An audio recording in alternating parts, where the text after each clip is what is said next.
جو 1 منٹ میں وہ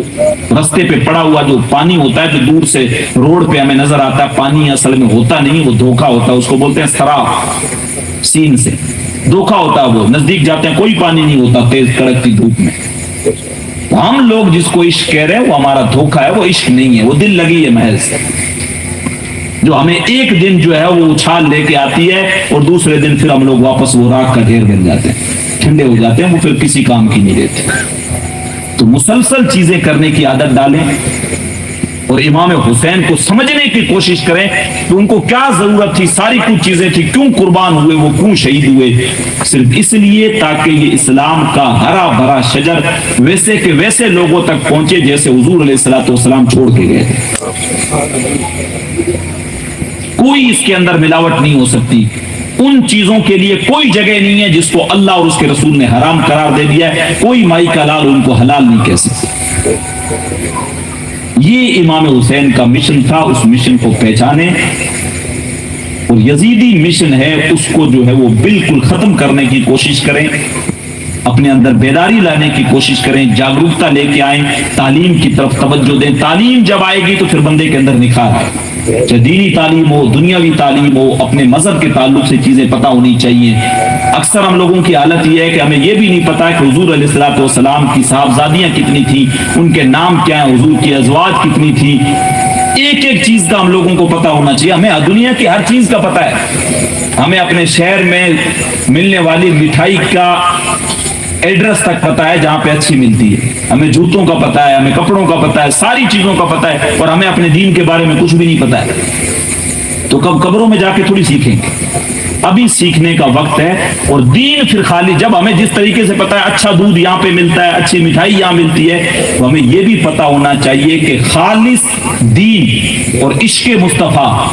اور غلامی مصطفیٰ کا سبق ہمیں کہاں سے ملتا ہے، خالص دین ہمیں کہاں سے ملتا ہے، وہیں سے ہمیں وہ دین لینے کی ضرورت ہے۔ ورنہ دنیا میں بہت سارے ایرے گیرے نتھو کھیرے گھوم رہے، ہر کسی سے دین نہیں لینا۔ بھئی آپ نے ڈاکٹر کی پڑھائی کرنی ہے تو آپ جو ڈاکٹر پڑھانے کا ماہر ہوگا اسی سے سیکھیں گے نا، میتھ والا آپ کو ڈاکٹر تھوڑی سکھا دے گا۔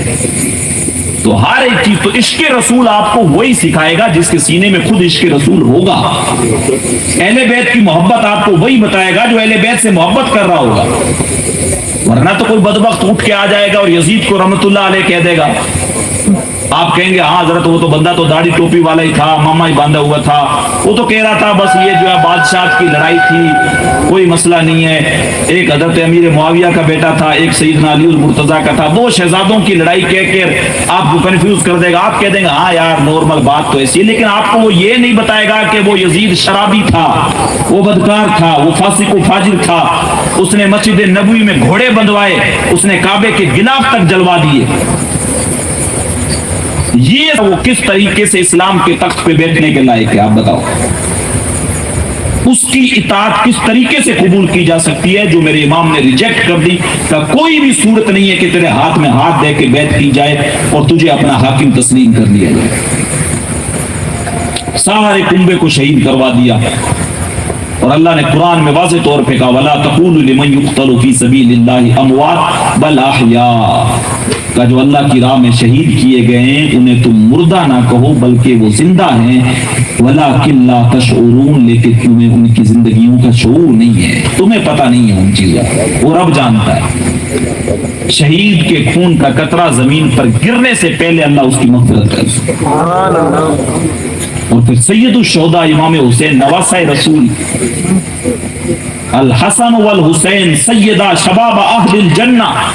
حضور نے ارشاد فرمایا حسن اور حسین جنتی جوانوں کے سردار ہیں، جتنے جنتی جوان ہوں گے سب کے سردار سیدنا حسن اور سیدنا حسین ہیں۔ ان کو ان بدبختوں نے شہید کر دیا، اور لوگ ان سے آج بھی جو ہے وہ یہ کہہ رہے ہوتے ہیں نہیں کوئی بات نہیں، نارمل بات ہے، یہ نارمل بات نہیں ہو سکتی، یہ دین کو مٹانے کی ان کی سازش تھی جو میرے حسین نے ناکام کر دی اور اسلام کے جھنڈے کو بلند کر دیا۔ تو ہمیں اسی جھنڈے کو اٹھا کے چلنا ہے، صرف ایک دن کے لیے 2 دن کے لیے نہیں بلکہ سال کے 365 دن ہم نے امام حسین کے مشن کو فالو کرنا ہے، اور یزیدیت مشن کو ہم نے فیل کرنا ہے۔ باتیں بہت